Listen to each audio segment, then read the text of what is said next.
Hello everyone, I'm Freaky. Welcome to the video. Today I'm going to be reacting to Found More, the Xenomorphs versus the Flood. So if you guys haven't seen this video, please go watch the video first. As soon as you watch that, come back, watch this. So let's continue. Okay, I'm gonna tell you guys something. There's actually this video on YouTube that has as these two guys talking about this guy is expert on the flood and I think some other parasitic alien stuff, and then there's this other guy that's an expert on the xenomorphs. You know those. No, not oh sorry. What are they called? Xenomorph? No. Okay, you got the xenomorphs and you got the necromorphs. That's it. That's the one. And what they did is that they got the flood, and they got the necromorphs, and they says, okay, like who would win who in a fight, and I'm not gonna say what they said in that video, but I mean, it was an extremely very educational video, and I recommend it. The reason why I'm bringing that up is because when it comes to the xenomorphs, I mean, I don't actually think that that these guys can actually stand a chance against the flood. I mean, they need humans to populate, and then you've got queens and empresses and stuff like that. I mean, I think it depends on what they're gonna do. I mean, are they going to just concentrate on the movies? Are they going to concentrate on the comics or what? I'm actually looking forward to this, and when it comes to the flood, I know they're from Halo, but I've never actually played the Halo games. So you know what? Let's just get right into the video and let's get to watching. So this is the Found More Xenomorphs versus the Flood, and 3, 2, 1, and go. Halloween, ooh. They are regarded as the most dangerous species of aliens in the galaxy, capable of wiping out entire races and sterilizing entire planets of species not of their own kind. But only one can hold that title: Xenomorphs, the outer space serpents, and the Flood, the dead reincarnate. That's the thing. Considering that should have done one battle an between necromorph the two would be the Flood. unfair, we will have an entire Xenomorph hive and its main casts versus a Flood hive and all of its main forms. I'm one fish mob, and it's my job to see who would win in a fight.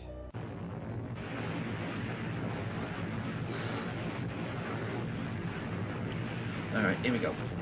LV-427. The first planet to feel the full force of what is said to be the sharks of the universe. All inhabitants were either killed or impregnated by them. These creatures are known as Xenomorphs. Ooh. Xenomorphs are usually group-based ambush predators that hunt by using their sleek, streamlined bodies and their ability to climb on nearly all surfaces for stealth. In a typical Xenomorph hive, all Xenomorphs have a telepathic link that lets them communicate with one another as a group. All Xenomorphs have shown to possess some form of intelligence and sapience, seeing how they all understand how a ship and its pilot works, while others don't know how a gun works despite seeing it firsthand. But they wouldn't be such fierce creatures if they didn't have an arsenal to go with it. Their teeth and claws can leave deep scratch marks on predator armor. Their tails can impale and lift prey. Every mature Xenomorph has an inner jaw that they use to punch heads open and to eat with. Oh, and their inner jaws can punch through the predator's helmet effortlessly. But their most iconic trait is also their greatest defense: their acid blood. Oh yeah. This blood is the Xenomorph's main defense, as I said before. If it were to lose a limb or its head in combat, its blood will either spray or spill out onto the ground or onto the opponent/prey, severely injuring or killing it. The blood is shown to be acidic enough to eat through solid rock, metal, and just a small vial of it almost ate through a spaceship instantly. And due to this, the Xenomorphs are immune to anything acidic, and the only thing that can harm them that's remotely like acid is chemicals that break down organic material at the molecular level. All Xenomorph hives have several different castes, depending on the environment, but we'll just stick to the bare essentials. No matter what the caste is, all Xenomorphs start off with facehuggers. Facehugger. Hatching from eggs laid by a queen, these bug-like creatures can leap great distances in order to latch onto a potential victim's face.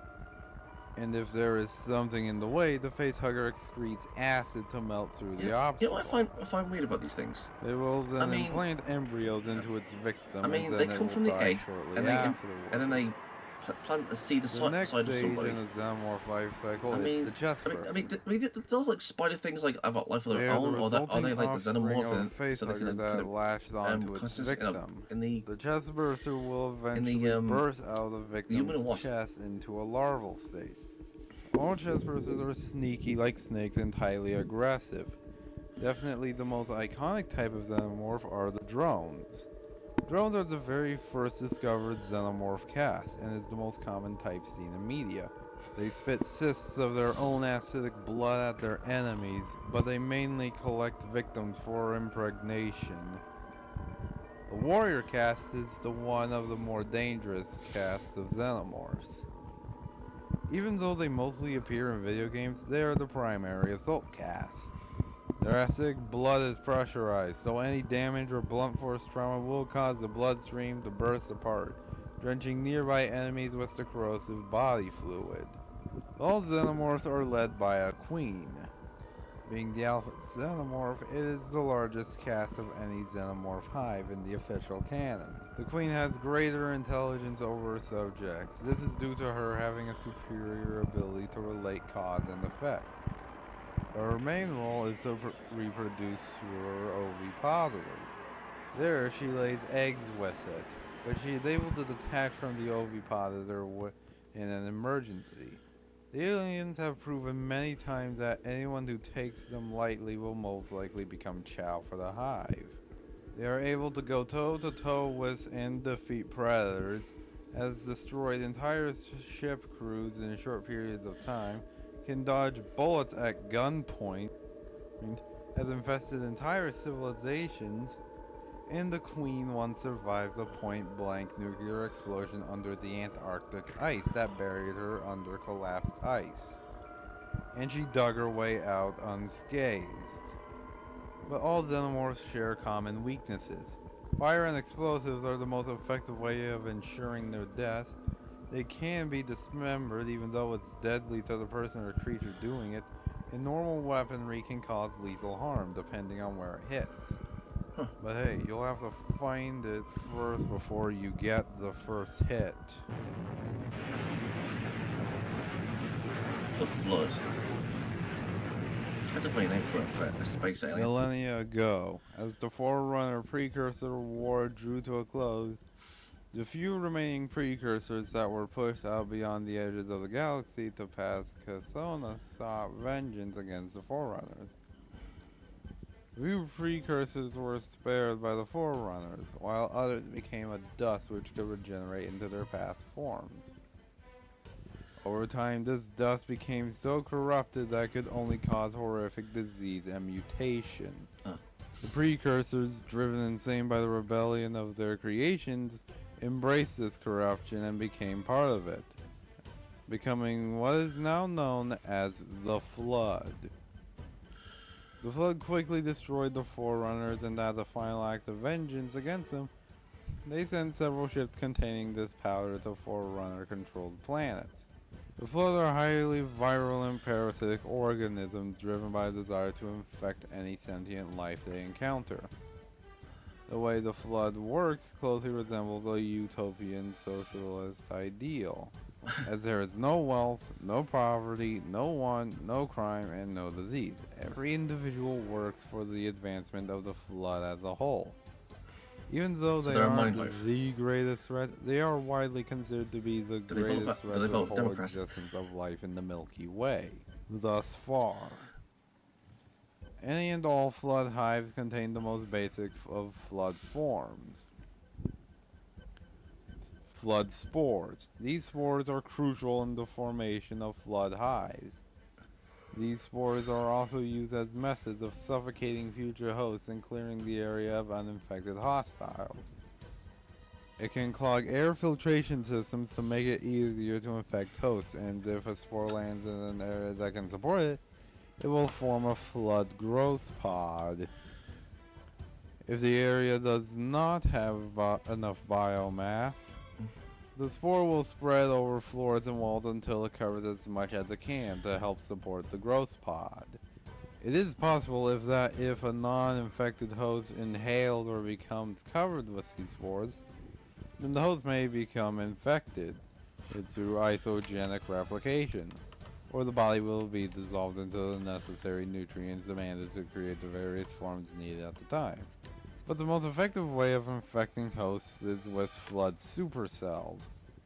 These cells are inserted directly into the host where it infects and mutates the infected individual. Also, the flood is capable of local coordination and through the use of pheromone-based communication.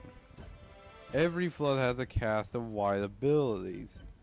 Carrier forms are formed from older combat forms or from bodies that are unsuitable for combat. These forms act as incubators for newly created infected forms, keeping them safe until they're fully developed.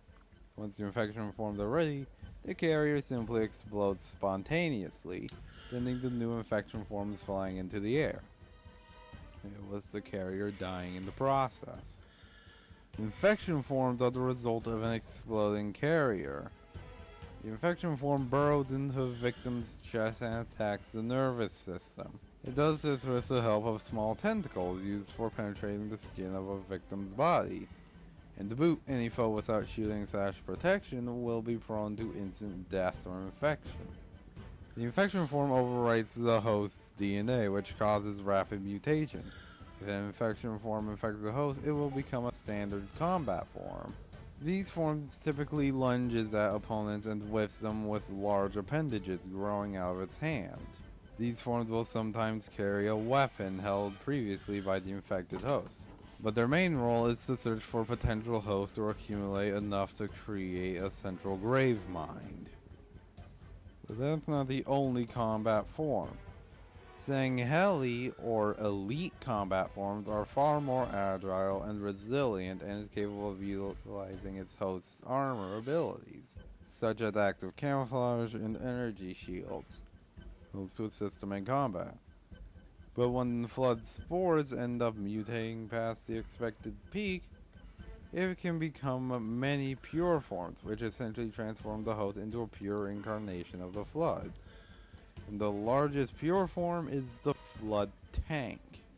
The tank has great resilience, but is slow compared to other combat forms. And like the other flood forms where they have tentacles to whip, the arms of a tank are hardened spikes, which are used for the devastating melee attack. It can run on all fours for a short period of time, allowing a short burst of speed to overtake a target, and on occasion, tank forms eject infection forms from their mouth, as if regurgitating them as a form of short-ranged attack. Not explosively like flood carrier forms, but if enough bodies of the flood accumulate, it will become a grave mine.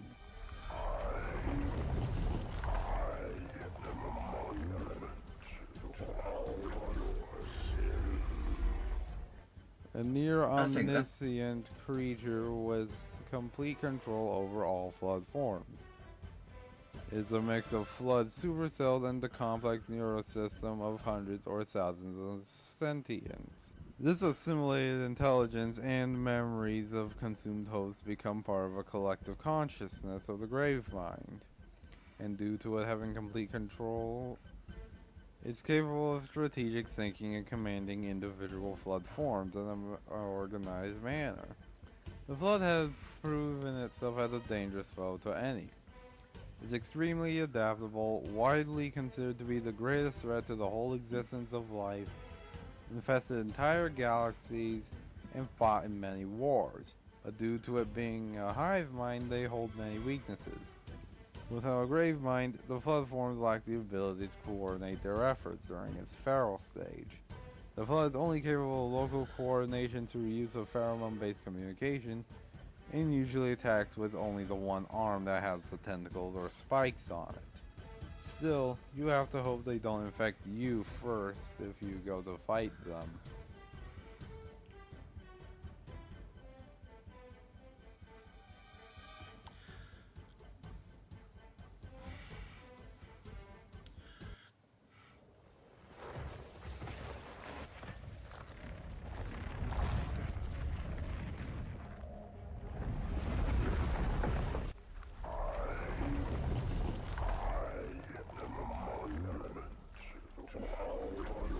That's a snake.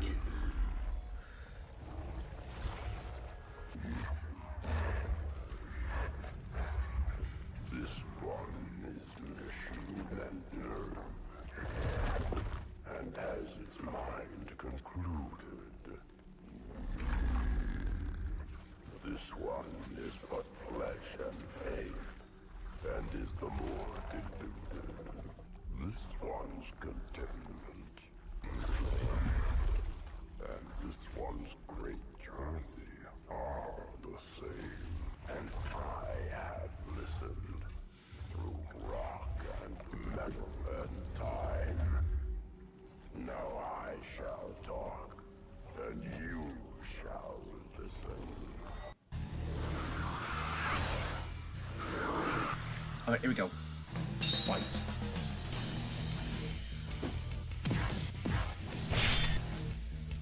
Huh, that was easy.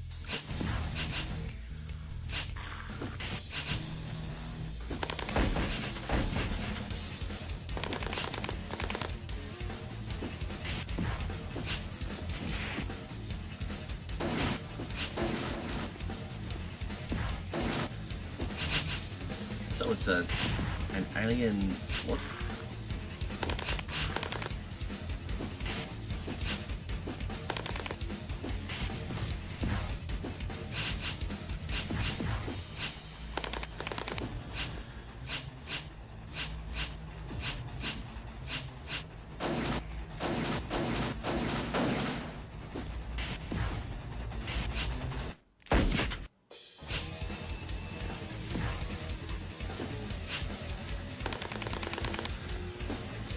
Come on, aliens.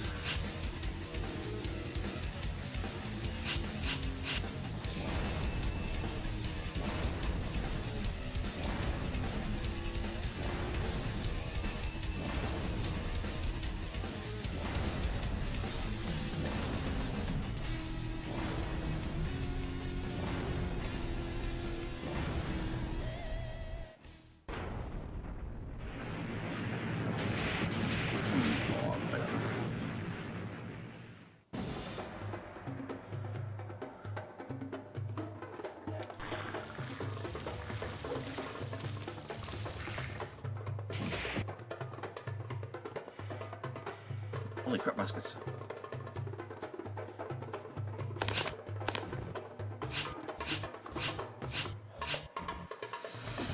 Sorry, I do apologize for that.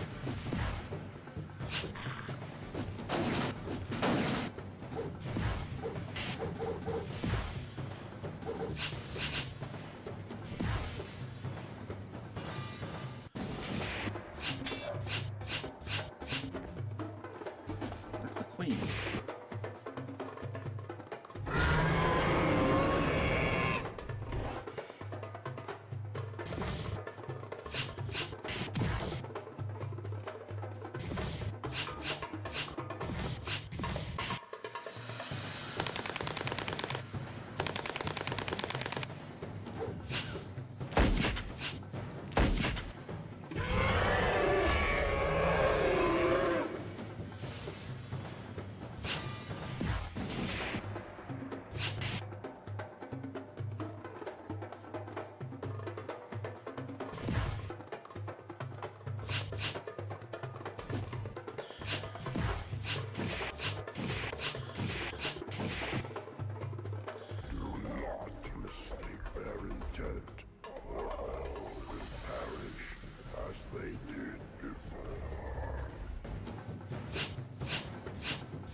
why did the Xenomorphs win this war?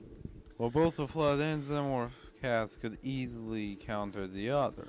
Carrier forms can counter facehuggers, chestbursters countering infection forms, drones countering standard combat forms with their stealth. Elite combat forms could counter the warrior cast by using equipment they have from the Halo universe, which by all means is far superior to whatever weapons the Colonial Marines have on, and so on. And the Gravemind could easily strategically guide them through combat. Heck, they even had the chance of actually outlasting the Xenomorphs, but it all came down to one question.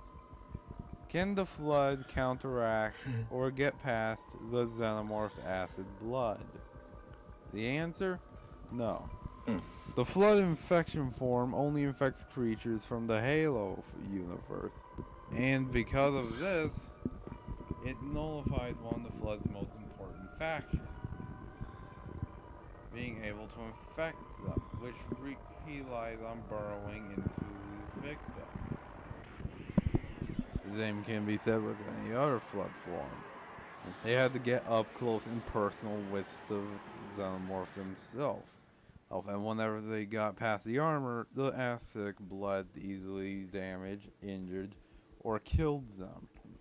The only Flood form that stood a single chance at successfully infecting the Xenomorphs would be the Flood spores. But even then, they were nulled and voided since the earliest forms of Xenomorph were born from a similar virus and or slime and showed immunity to it afterwards. It doesn't even help that even though the Gravemind has simulated crew members with knowledge of the Xenomorphs themselves have just survived and endured a lot worse. So in the end, the Flood just met its match. The winner are the Xenomorphs. I don't know, man. We don't do rap. We're metalheads.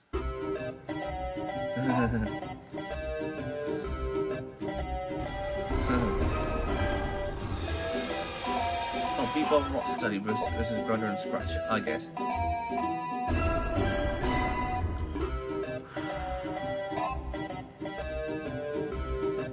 It's all.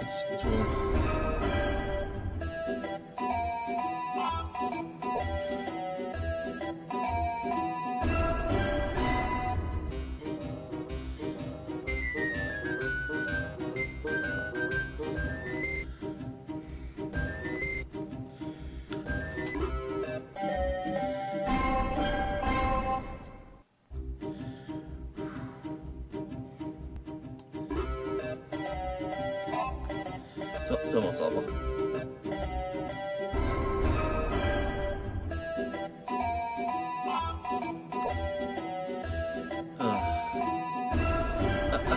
Like I said, that was really interesting. I just love the lore when it comes to like certain creatures from certain games, like the Xenomorphs, the Necromorphs, the Xenomorphs, the Flood. Yeah, that sort of thing. I mean, I just love like the inner what's it called? The inner. I'll tell you in a second. The inner verse of how things work in those things. I mean, it is interesting when you get into it, especially when it comes to a verse match. That was great. So, if there's anything you guys want me to react to, just leave in the comments below, and I will get to the video as soon as I can. And I'll see you guys next time. Peace out. And please don't forget to check out my other social medias. Please go and check out my alternative video platforms: Rumble, Odyssey, BitChute, Twitch, and please come and hang out on my Discord server. We can play games, have a movie night or a series night, or you can watch me play a few games. And if you guys have any suggestions of any videos you want me to react to, or any video ideas in general, you can tell me on my Discord. I'm also on Twitter, Gab, Getter, and Paula. I'm on Locals, Tumblr, Minds, and if you guys want to support me, please go and check out my Subscribe Star. It's like Patreon, but better. All these things are in the description box below, so please go and check them out and subscribe to them. I'm Geek Freak. Peace out.